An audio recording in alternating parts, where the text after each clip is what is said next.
राजस्थान के भरतपुर जिला के घाटमिका गांव में जुनैद और नासिर हत्याकांड के आरोपियों की गिरफ्तारी की मांग को लेकर पिछले करीब 6-7 दिन से धरने पर बैठे सामाजिक कार्यकर्ताओं के खिलाफ अब प्रशासन का डंडा चल गया है। शांति भंग करने के आरोप में राजस्थान, उत्तर प्रदेश और हरियाणा के करीब 12 कार्यकर्ताओं को नोटिस जारी किया गया है और भरतपुर पहाड़ी के न्यायालय उपखंड मजिस्ट्रेट यानी एसडीएम के सामने 27 फरवरी को पेश होने के भी आदेश दिए हैं। और अगर 27 फरवरी को अदालत के सामने हाजिर नहीं होंगे तो उनको 10,000 रुपये का अतिरिक्त जुर्माना भी लगाया जाएगा और ऐसे हालात में 6 माह की सज़ा का भी प्रावधान है। और ये नोटिस जो जारी किया गया है धारा 111 और 115 के अंतर्गत जारी किया गया है, जिसमें शांति भंग होने का खतरा बना हुआ है। ऐसा भरतपुर के जिला पुलिस अधीक्षक श्याम सिंह ने जो है जारी किया है कि भाई उनको आशंका है कि जो धरने पे बैठे हुए हैं उनकी वजह से एक जो है शांति भंग हो सकती है।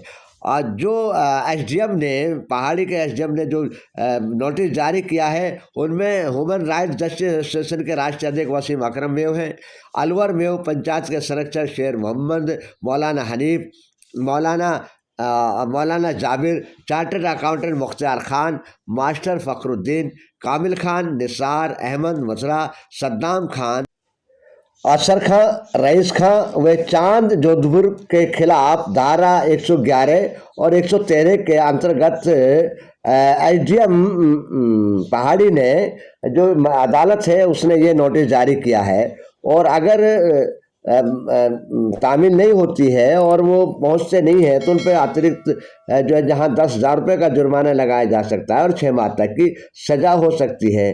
अब जहां जो आपको बता दें कि ये जो धरने पे बैठे हैं इनकी मांग है कि जो हत्यारे हैं नासिर और जुनैद के उनको तुरंत गिरफ्तार किया जाए और मोनू जो मानेसर है उनको गिरफ्तार किया जाए और पीड़ित परिवार को जो है 1-1 करोड़ रुपए का मुआवजा दिया जाए। इन मांगों को लेकर जो है गांव घाटमिका में ही ये सामाजिक कार्यकर्ता बैनर लगा के जो बैठे हुए हैं।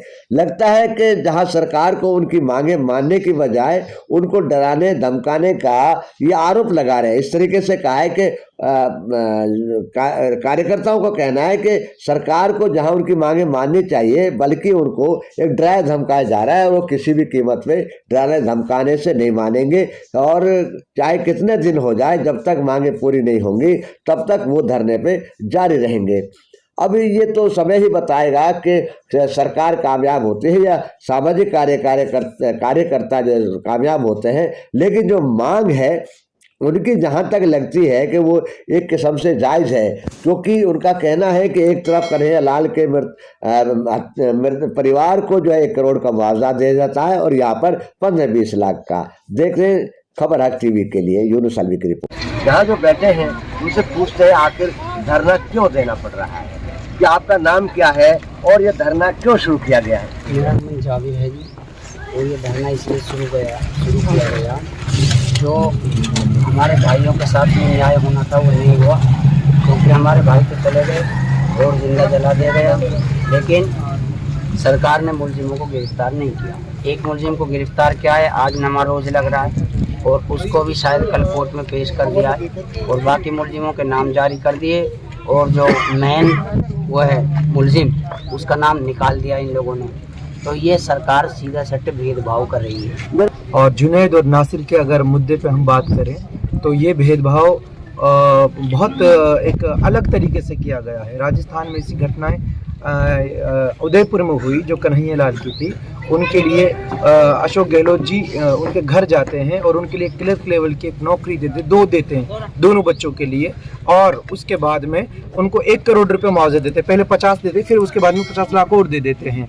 लेकिन मैं पूछना चाहता हूं कि ये दोहरा व्यवहार क्यों हो रहा है हमारे साथ में? ये से पक्षपात है, क्योंकि एक तरफ तो कन्हैया लाल मरता है तो खुद स्वयं मुख्यमंत्री पहुंच जाते हैं और 1-1 करोड़ रुपए की उनको राशि बोलते हैं, फर्स्ट क्लास की नौकरी देते हैं। और यहाँ पे अभी तक ना तो जिला कलेक्टर आया है और ना ही ऐसा कोई संवेदनशील या कोई ऐसा कोई मंत्री आया कि जो लगे हमने भाई ये न्याय दे सकते हैं। ये अपनी विधायक आई है, विधायक भी खुला आम झूठ बोल के गए एक तरीके से। वो उस दिन बोल रहे थे कि सरकारी नौकरी देंगे, और कल पर जब उसकी बाइट देख रहे थे हम, उसमें बोल रहे कि हमने तो बात ही नहीं की सरकारी नौकरी की, हम तो एक तरह कॉन्ट्रैक्चुअल बेस मतलब प्राइवेट नौकरी देंगे। तो ये खुला में धोखा है। और जिस तरीके से राशि की बात करें, मुआवजे राशि की हम बात करें, वो भी क्या नाम है स्कीमों के द्वारा। क्यों? क्या सरकार के पास इतना भी पैसा नहीं है? हमारा ही पैसा, हमें टैक्स भर रहे हैं, हमारे पैसा हमको नहीं मिल सकता दुर्घटनाओं में। तो ये खुला भेदभाव है, और हम इस भेदभाव के खिलाफ धरने पे बैठे, और जब तक धरना जारी रहेगा, जब तक मुख्य आरोपी गिरफ्तार ना हो, और जो बराबर राशि कन्हैयालाल परिवार को मिलती है वही इन्हीं के साथ नासिर जुनैद के परिवार को ना मिले। हमारे पास सिर्फ राख आई थी। बहुत ताज्जुब की बात है, बहुत अफसोस की बात है। और जैसे हमारी परंपरा है, हम बॉडी को नहलाते हैं, धुलाते हैं, तब हम दफनाते हैं। तो राख को न नहलाया जा सकता था, राख को न धोया जा सकता था, ना राख को न गुस्ल दी जा सकती थी। हमने राख जैसी वहाँ से आई, उस राख को बिना जनाजे की नमाज पढ़े हमने उसको कब्र खोद के दाब दिया।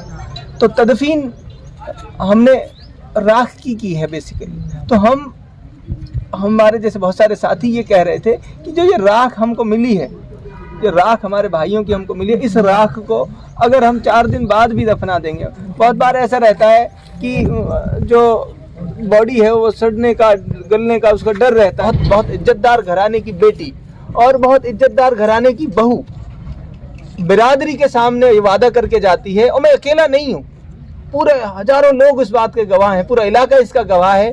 वो कह के जाते हैं कि इन परिवारों को एक सरकारी नौकरी दी जाएगी 4th क्लास की, और इनको मुआवजा सरकार की तरफ से 15-15 लाख रुपए दिया जाएगा। मैं अपनी तरफ से 5-5 लाख रुपए दूंगी। उनका बेटा है जो प्रधान है पंचायत समिति पहाड़ी से, उनकी बेटी है जो कामा प्रधान है, वो 50-50 हजार रुपए देंगी। ऐसे करके उन्होंने 20-20 लाख रुपए की घोषणा की थी। और फिर कहती है कि जो बाकी 5 लाख है, वो 5 लाख एक और योजना है, उस योजना का नाम मंत्री जी को भी नहीं पता। ये गरीब परिवार उस और योजना का कैसे पता करेगा कि एक और योजना बताई थी मंत्री जी ने, वो एक और योजना कौन सी है? तो हमने जीवन में कभी नहीं देखा, क्योंकि हम 4 दिन से अलवर से यहाँ धरने पे आ रहे हैं। और मैंने कल देखा है हमारे मुख्यमंत्री साहब गहलोत जी अलवर में एक शादी में आते हैं, 20 किलोमीटर एरिया पड़ता है, यहाँ तक नहीं आ सकते। और उसमें हमारे टोटल कौम के रहनुमा वहाँ पहुँचते हैं और दस्तखत देते हैं वहाँ, और यहाँ से टोटल ही 20 से 25 किलोमीटर है। अब बताइए 25 किलोमीटर दूर गहलोत साहब यहाँ नहीं आ सकते, तो अब हम समझ सकते हैं कि हमारा कितना ये लोग यूज करते हैं। भरोसे का YouTube चैनल और सच्ची खबरें देखने के लिए हमारे खबर हक टीवी को सब्सक्राइब, लाइक और शेयर जरूर करें। और हाँ, सबसे पहले खबरें पाने के लिए बेल आइकन दबाना बिल्कुल भी ना भूलें।